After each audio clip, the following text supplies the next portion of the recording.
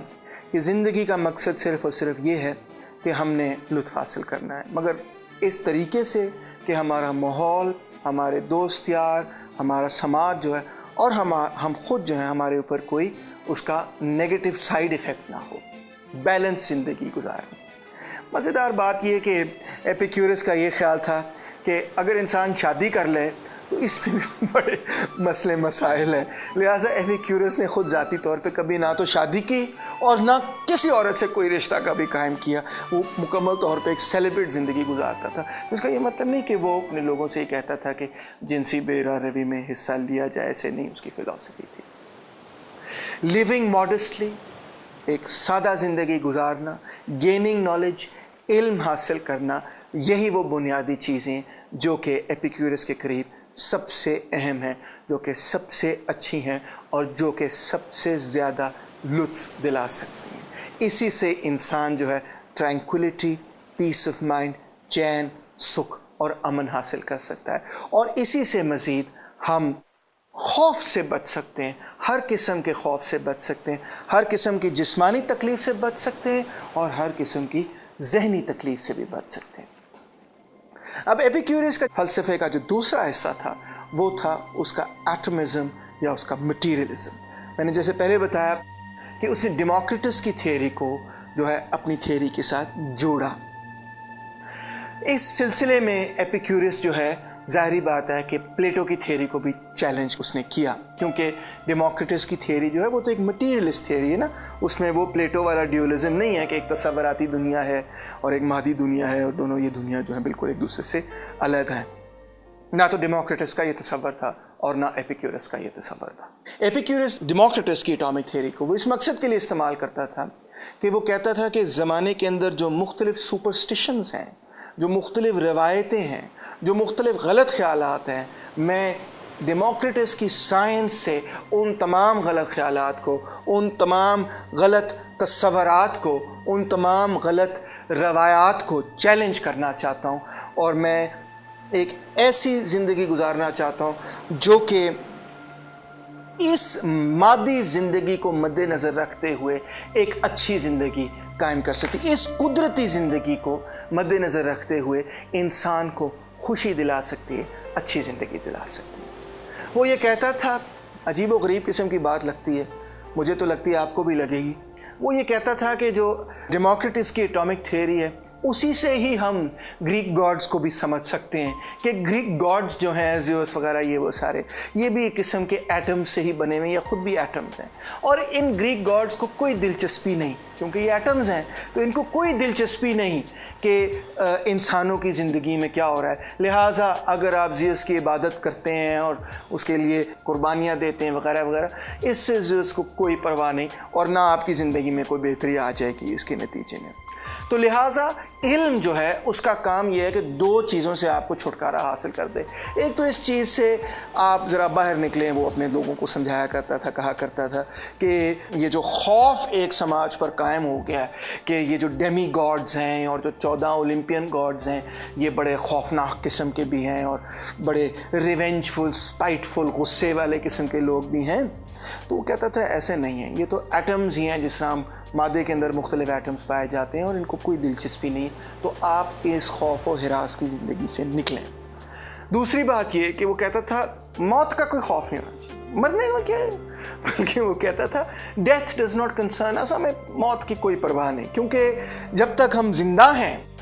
تو ہم یہاں پہ موجود ہیں, جب ہم مر جائیں گے تو ہم یہاں پہ موجود ہی نہیں ہوں گے, جب ہم یہاں پہ موجود ہی نہیں ہوں گے ہمارا وجود ہی ختم ہو جائے گا, تو ہم اپنے بارے میں نہ سوچ نہیں سکیں گے, ہم اس کے بارے میں کچھ کہہ ہی نہیں سکیں گے, تو لہٰذا اس وقت خوف کرنے کی کیا ضرورت ہے. تو جب آپ زندہ ہیں, آپ زندہ ہیں, موت کی خوف کرنے کی ضرورت نہیں, اور اگر آپ مر جائیں گے تب خوف کرنے کی ضرورت ہے, کیونکہ تب تو آپ ہوں گے ہی. اس سے یہ بھی نظر آتا ہے کہ ایپیکیورس جو ہے وہ کسی آفٹر لائف میں یقین نہیں رکھتا تھا. وہ یہی سمجھتا تھا کہ جن ایٹم سے ہم بنے ہوئے ہیں جب ہم مر جائیں گے وہ بکھر جائیں گے اور معاملہ جو ہے ختم ہو جائے گا. آخر میں یہ کہ ایپیکیورس جو ہے وہ ایک قسم کی میڈیسن چیسٹ بنائی ہوئی تھی, ایک قسم کا سائیکالوجسٹ بھی آپ اس کو کہہ سکتے ہیں, اپنے زمانے کا ایک قسم کا وہ سائیکالوجسٹ تھا. وہ یہ چاہتا تھا کہ یہ جو خوف کی زندگی اور گلٹ کی زندگی اپنے سماج کے اندر وہ دیکھتا تھا, وہ یہ سمجھتا تھا کہ یہ فضول کی ہم نے